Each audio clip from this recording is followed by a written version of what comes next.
Hoy vamos a aprender acerca de, we are going to learn about the verb to be in Spanish. We have two verbs to be in Spanish, but today we're going to learn about one, which is ser. This one right here, ser. Before you learn about grammatica, you must know the vocabulary of this chapter. That's the first thing you always have to do. You need to know the vocabulary. When you're ready, when you know it, then you learn about grammar. Okay, so we have two verbs to be in Spanish. In English, we have only one. The verb to be in English is, let's see, you remember, is, are, and am, okay? In Spanish, we have more than that. But before we go into the verb to be in Spanish, let's go and learn subject pronouns. What's subject pronoun in English? I, you, he, she, they, and us. All right, so we're going to learn how to say all this subject pronoun in Spanish. How will you say I in Spanish? You will say yo. Oops, yo. How will you say oops? How will you say you? You will say tú with accent mark. How will you say he? Él with accent mark. How will you say she? Ella, no accent mark. How will you say they? Okay, they, if it's a group of male, just male, you will say ellos. And if it's a group of male and female or mixed together, it still will be ellos. But if it's a group of females, just girls, no boys, you have to say ellas. And how will you say nosotros? Us, I'm sorry. Nosotros, if it's a mixed group, that means boys and girls in one group, and you are part of the group, or if it's just boys. But what happens when it's only girls? It's a group of girls, and you are a girl and you're part of the group, you will say nosotras. Okay, so we call all this is the subject pronoun. Now we're going to go back to the verb to be right here. All right, so this is how you conjugate the verb ser. That means the verb to be. This is how you conjugate it. What is conjugated? Conjugated is for each person the verb change. In English, we do the same thing.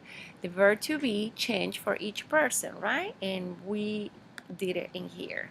So for example, I am, you are, he or she is, right? He or she or he is. All right, you see how the verb to be change for I, you, and she. So we call it conjugated. You conjugated the verb to be. In Spanish, we do the same thing, but in Spanish, we have more forms.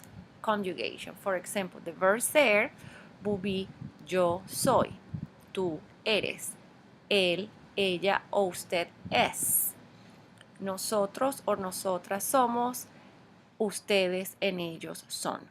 I'm not going to teach you about vosotros because only people from Spain talk like that. We really don't need to know about vosotros. I'm going to teach you about usted, okay? And ustedes. Let's go back here. Let's go back here. Okay, in Spanish, okay, we have two. Let's talk about English. You, right? You use you whether you're talking to your boss or you're talking to your best friend. You. In Spanish, you is equal to two, remember, with accent mark? But you only can use two when that person is your friend or you're talking to somebody about that is the same age of you or you are very, very, very familiar with that person. You use two. Otherwise, you cannot use two. You have to use usted. Usted means you, but it's you formal. When you're going to use usted, usted only, you're only going to use it when you're talking to somebody older than you, when you're talking to your boss, to your teachers, right, to your friends' parents, you have to use usted. So we call the you formal. All right, again, tú and usted means you. Just tú is informal, usted is formal, okay? And then we have the ustedes. It have nothing to do with usted. Usted means all of you. So that means you are talking to a group of people. So it's equal to all. Hey, listen, all of you, I want you to do your homework, all of you. So you are talking to more than one person, okay? Which in English, again, is all of you. In Spanish would be ustedes. Now we go back here to the grammar. Okay, so this is how you conjugate ser. Yo soy, tú eres, él, ella, usted es, nosotros somos, and ustedes and ellos son. We do not need to know about vosotros. Okay? Let's see what else I say here. Okay. Now, if you understand this, the next step will be homework about ser. Okay? All right. Talk to you soon. Adios.